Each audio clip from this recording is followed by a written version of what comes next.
Everyone, कैसे हो आप लोग। आई होप आप सब अच्छे होंगे और आपकी पढ़ाई बहुत अच्छी चल रही होगी। तो ये वीडियो सीटेड वालों के लिए, स्पेशली जो फर्स्ट टाइम दे रहे हैं और जो सेकंड टाइम है, जो रिपीट कर सॉरी, अगर आप लोग अगर फर्स्ट टाइम दे रहे हैं तो ये वीडियो देखिए, उनके लिए बहुत ही ज़रूरी है। जो सेकंड टाइम दे रहे हैं, रिपीट कर रहे हैं, उनको तो ये स्ट्रैटेजी पता ही होती है और बस टाइम मैनेजमेंट की कमी रहती है।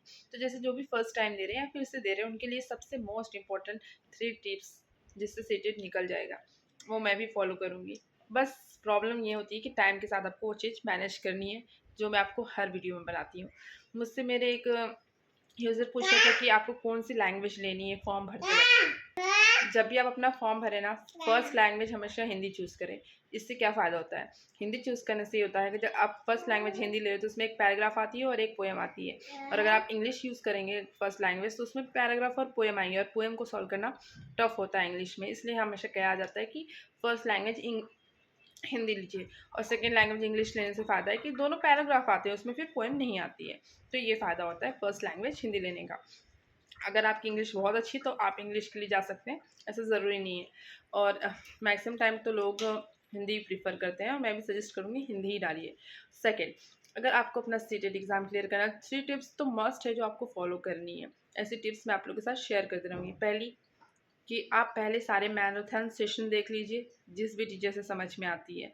मैंने आप लोगों को 2 टीचर को बताया है, अगर आप यूट्यूब पे और कोई होगा तो आप उनको भी कर सकते हैं, लेकिन अपना जो भी कंटेंट है ना उसको प्रिसाइज रखिए। ये भी टीचर देख लिया, वो भी टीचर देख लिया। यूट्यूब एकदम सागर के जैसे है, जहाँ आपको सिर्फ एक ही कागर लेनी है। अगर आप सब जगह लेने चले गए ना तो बहुत सारा नॉलेज है इसमें, बहुत सारे टीचर्स है, बहुत सारी चीज़ें बता रहे हैं, तो आप किस किस की सुनोगे। तो एक टीचर फॉलो कीजिए, 2 टीचर फॉलो कीजिए, ज़्यादा नहीं। ज़्यादा फॉलो करेंगे तो आप खुद कन्फ्यूज़ हो जाएंगे। तो जो बहुत दिनों से पढ़ा रहा, बहुत एक्सपीरियंस है, तो उसी को फॉलो करना बेटर होता है। तो लेट्स रन और सचिन अकेडमी जो मैं आपको सजेस्ट करती हूँ, वो ठीक लगता है मुझे, मैं वही बताती हूँ। तो पहले पूरा मैराथन सेशन देख लीजिए, इससे आप कंसेप्ट से फैमिलियर हो जाएंगे, कंसेप्ट पता चल जाएंगे। उसके बाद आपने देख लिया, आपको हफ्ता भर लगेगा, हफ्ता चलो 2 हफ्ता ले लीजिए। उसके बाद आप प्रीवियस ईयर क्वेश्चन लगाना शुरू कीजिए। प्रीवियस ईयर क्वेश्चन पेपर के लिए सबसे बेस्ट बुक है किरण पब्लिकेशन की, जिससे मिस्टेक्स कम होती है और बहुत अच्छे से सारे क्वेश्चन पेपर दिए होते हैं, प्लस उसका एक्सप्लेनेशन भी दिया होता है पीछे, तो आप एक्सप्लेनेशन भी पढ़ सकते हैं। तो किरण पब्लिकेशन की तो बहुत ही अच्छी बुक है previous year question paper solve करने के लिए। आप फ्लिपकार्ट से ले सकते हैं। मैं तो हमेशा फ्लिपकार्ट से मंगाती हूँ, मेरे पास है भी। अगर कोई बनारस में रहता है तो मैं उसको फ्री में दे भी देती हूँ, मेरे पास 2 रखी हुई है।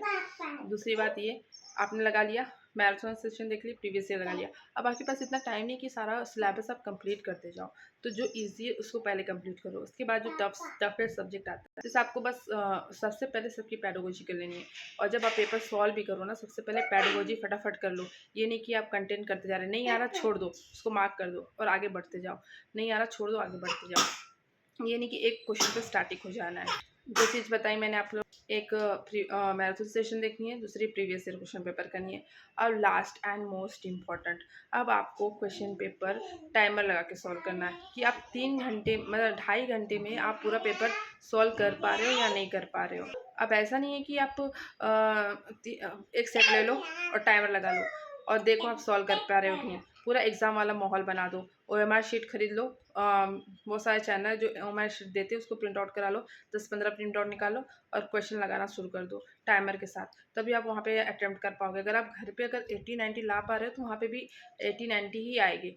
तो आप कोशिश कीजिए आपको 130 प्लस आए घर पर, तब वहाँ पे आप 90 प्लस लाने की सोच सकते हो कि 90 प्लस आपको एग्ज़ाम में आ जाएगी।